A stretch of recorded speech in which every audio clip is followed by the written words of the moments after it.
The Common Sense of Warfare by H.G. Wells, narrated by Peter Silverleaf.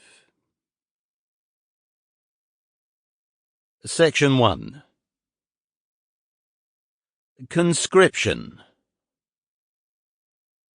I want to say, as compactly as possible, why I do not believe that conscription would increase the military efficiency of this country, and why I think it might be a disastrous step for this country to take. By conscription, I mean the compulsory enlistment for a term of service in the army of the whole manhood of the country. And I am writing now from the point of view merely of military effectiveness.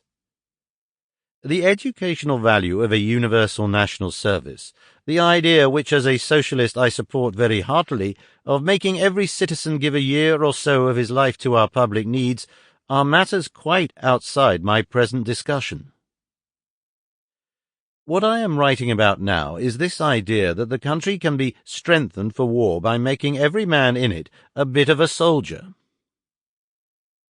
And I want the reader to be perfectly clear about the position I assume with regard to war preparations generally. I am not pleading for peace when there is no peace. This country has been constantly threatened during the past decade, and is threatened now by gigantic hostile preparations. It is our common interest to be and to keep at the maximum of military efficiency possible to us. My case is not merely that conscription will not contribute to that, but that it would be a monstrous diversion of our energy and emotion and material resources from the things that need urgently to be done. It would be like a boxer filling his arms with empty boxing gloves and then rushing, his face protruding over the armful, into the fray.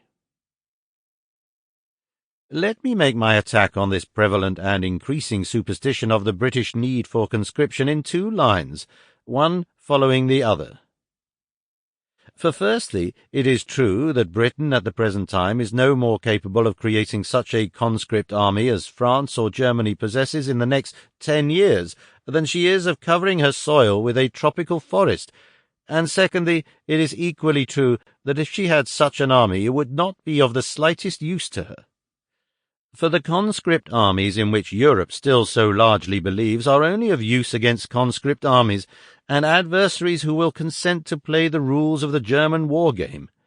They are, if we choose to determine they shall be, if we choose to deal with them as they should be dealt with, as out of date as a Roman legion or a Zulu impi.